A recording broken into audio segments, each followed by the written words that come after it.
1 డేలో హంపి కవర్ చేయాలనుకుంటే ఈ వీడియో చూడండి. నేను సోలో బైక్ ట్రావెలర్. అనంతపూర్ నుంచి గోవా వెళ్తుంటే ఆన్ ది వేలో హంపి కవర్ చేద్దాం అన్నట్టు ప్లాన్ చేసుకున్నాను. సో మాకు అనంతపూర్ నుంచి హంపి అరౌండ్ 150 కిలోమీటర్స్ ఉంటుంది. సో హంపి ఎవరైనా వెళ్ళొచ్చండి. అంటే మంచి హిస్టారిక్ ప్లేస్. ఎందుకంటే అక్కడ ఉండే ఆర్కిటెక్చర్ కానీ అవన్నీ చూస్తే ఎక్కడ సౌత్ ఇండియాలో అలాంటి స్ట్రక్చర్, అలాంటి టెంపుల్స్ అవి కనపడవు. So best place to visit as well, solo travellers కానీ ఎవరైనా ప్లాన్ చేస్తే. సో హంపీకిలో టాప్ 5 1 డేలో క్లియర్ చేయాలంటే ఇవి వెళ్ళండి.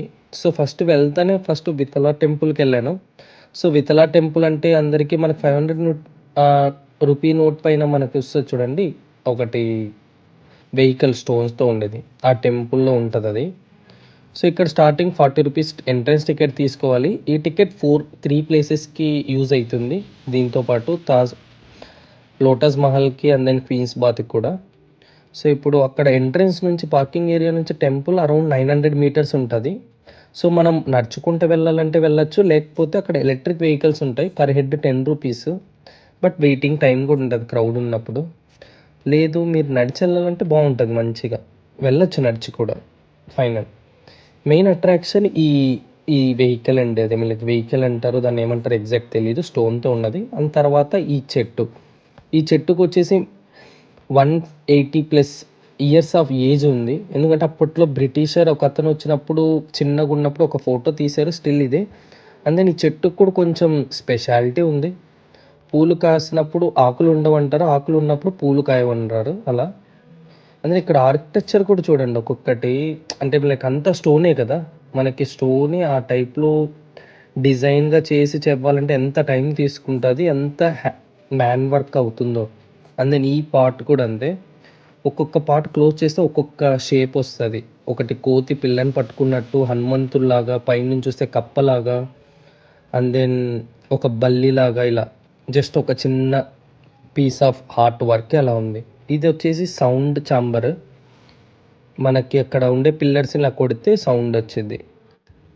అండ్ హంపి యొక్క హిస్టరీ నాకు తెలిసింది ఒక 1 మినిట్లో హైలైట్స్ చెప్తా చూడండి. హంపి అన్నది విజయనగరం వాళ్ళు, ఎంపైర్ వాళ్ళు పాలిస్తున్నప్పుడు ఇది ఒక క్యాపిటల్ అప్పట్లో.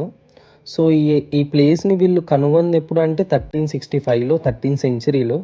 సో అప్పుడు వీళ్ళు 200 ఇయర్స్లోనే దీన్ని హైటెక్ సిటీ లాగా డెవలప్ చేశారు. Hi-tech city in the sense అప్పట్లోనే వీళ్ళు డ్రైనేజ్ సిస్టమ్ ఉంది. డ్రైనేజ్ సిస్టమ్ అంటే వితౌట్ యూజింగ్ సిమెంట్, ఇవి లేకుండా స్టోన్స్తోనే drainage system, and then well architecture ఇవన్నీ ఉన్నాయి. ఇక్కడ చూస్తే ఇక్కడ కనిపిస్తుందా, ఇదంతా మార్కెట్ ఏరియాని ఇంచుమించు 500 మీటర్స్ ఉంది. అంటే అప్పట్లో ఎంత మార్కెట్ జరుగుతుందో అర్థం చేసుకోండి. ఎంతే సౌత్ ఇండియాలోనే అంత పెద్దది. జస్ట్ ఇది ఒక ప్లేస్ మాత్రమే, ఒక టెంపుల్ ప్లేస్ మాత్రమే. ఇలాంటివి హంపిలో ఎక్కడ చూసినా ఉంటుంది. అంటే అంత వైడ్గా స్ప్రెడ్ అయ్యి డెవలప్ చేసింది ఈ టెంపుల్. సో ఈ యొక్క స్పాట్ అయిపోయాక ఇంకొంచెం లంచ్ చేసి ఇంకా తర్వాత నెక్స్ట్ స్పాట్కి వెళ్ళాను.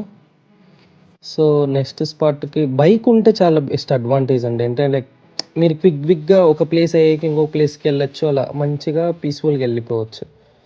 సో మీరు ఒకవేళ పబ్లిక్ వెహికల్స్ అంటే ఆటో కానీ ఇలాంటివి మాట్లాడుకున్నారనుకోండి, మీకు కొంచెం టైం ఎక్కువ తీసుకుంటుంది అనుకుంటా. సో ఇది లోటస్ మహల్కి వెళ్ళినప్పుడు అక్కడ ఎంట్రన్స్లో ఇలా గ్రీనరీ గార్డెన్ ఏరియా ఉంటుంది. సో ఎక్కడ చూసినా ఇదే అండి ఆర్కిటెక్చర్. అక్కడ కొన్ని ఏన్షియంట్ టైంలో అంటే అప్పట్లో యూస్ చేసిన పిల్లర్స్, కొన్ని థింగ్స్ ఉంటుంది కదా, అవన్నీ డిస్ప్లేకి పెట్టారు మంచిగా. ఈ డోర్కి చూడండి స్మార్ట్ లాక్ కూడా పెట్టారు అప్డేట్ అయ్యాక. సో వాళ్ళంతా పీస్ఫుల్గా ఇదే లోటస్ మహల్ అండి. అన్నీ డ్యామేజ్ అయ్యాయండి. లైక్ 1565లో ఒక బ్యాటిల్ జరిగింది, తల్లికోట అని. సో ఆ బ్యాటిల్ అప్పుడు ఆల్మోస్ట్ ఇక్కడ ఉండే మనీ, గోల్డ్ ఎలాగో తీసుకెళ్తారు. But at the same time వాళ్ళు ఇక్కడున్న ఒక హిస్టరీని డ్యామేజ్ చేయాలని ప్రతిదీ డ్యామేజ్ చేశారు. ఇది ఎలిఫెంట్ స్టేబుల్స్ అంటారు, అంటే ఏనుగులు కట్టించే చోటు. ఒక్కొక్కటి ఎంత హైట్ ఉంది చూడండి, ఒకటి చూస్తుంటే తెలుస్తుందో అప్పుడు ఎంత సైజులో ఆ ఏనుగులు ఉండాలో అవన్నీ. ఇక్కడ అన్నీ చుట్టూ మనకి ఇలాంటివే ఉంటుంది, స్టోన్స్తోనే బిల్డ్ అయిన టెంపుల్స్ కానీ, సత్రాలు కానీ ఇలాంటివి. అండ్ దెన్ అక్కడ ఆర్కియలాజికల్ మ్యూజియం కూడా ఉంది.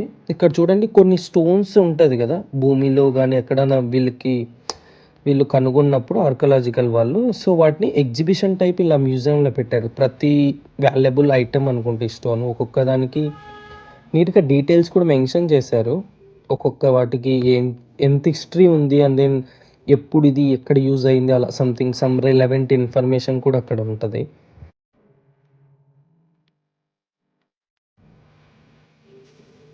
సో లోటస్ మహల్ అయ్యాక ఇలా ముందరకు వస్తే మనకి అక్కడ ఇంకా కొంచెం ముందరలో మనకి ఇలా స్పాట్స్ ఉంటుంది.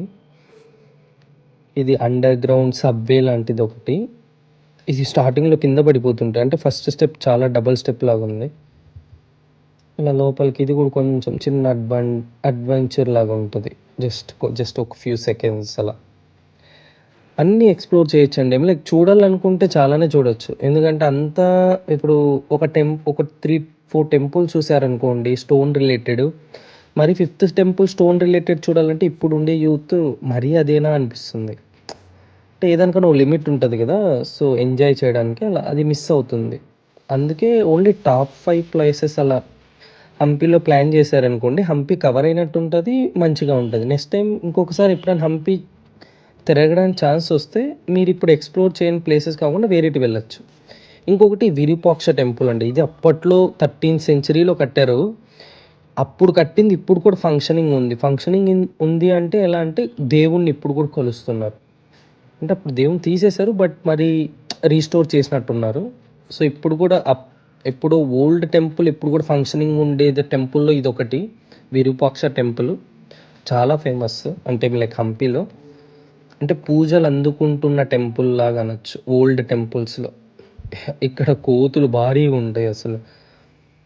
దాంతో ఏదో స్టంట్ చేయాలని చూసాడు, అది కొరికేకి వచ్చేసింది. చిన్న చిన్న పౌండ్స్ ఉంటాయి, బాగుంటుందండి టెంపుల్ కూడా. చెప్పినట్టు కదా చుట్టూ కొన్ని ఉంటాయి మనకి చిన్న చిన్న టెంపుల్స్ స్టోన్తో. అండ్ ఇది నరసింహస్వామి స్టాచ్యూ కూడా బాగుంటుంది, లైక్ యాంగ్రీ పొజిషన్. సో ఇంకా అన్నీ హంపి అయిపోయిందండి. మతంగా హిల్ సంథింగ్ అది నేను వెళ్ళలేదు. లైక్ ఈవినింగ్ టైం వరకు వెయిట్ చేస్తే నాకు గోవాకి లేట్ అయిపోయింది అన్నట్టు స్టార్ట్ అయిపోయాను గోవాకి. సో గోవాకి స్టార్ట్ అయ్యాను ఇంచుమించు ఇంకా నేను హుబ్లీకి వెళ్ళేసరికి 6:30-7 అయిపోయింది. సో నాకు నైట్ టైం ట్రావెల్ చేయడం మోస్ట్లీ నేను అవాయిడ్ చేస్తాను. సో ఎక్కడ ఏ ప్లేస్లో కుదిరితే ఆ ప్లేస్లో స్టాప్ అయిపోతాను. సో ఇంకా హుబ్లీలోనే ఇంకా రెస్ట్ తీసుకున్నాను, రూమ్ తీసుకొని. సో హుబ్లీలోనే స్టే చేసి ఇంకా హుబ్లీలోనే నైట్ అంతా రెస్ట్ తీసుకొని అండ్ దెన్ మార్నింగ్ బ్రేక్ఫాస్ట్ చేసుకొని ఇంకా గోవాకి స్టార్ట్ అయిపోయాను. అండ్ దెన్ హుబ్లీలో జస్ట్ నైట్ టైం అలాగ ఒక 1.5 hour అలా తిరిగాను. అంటే బోర్ కొడుతుంది కదా, అంటే హుబ్లీ నా స్పాటే కాదు నేను స్టే చేయాలంటే డైరెక్ట్ గోవాకి రీచ్ అవ్వాల్సింది, బట్ నైట్ టైం డ్రైవ్ చేయను అన్నట్టు వెళ్ళాను. This is about this video. Thank you.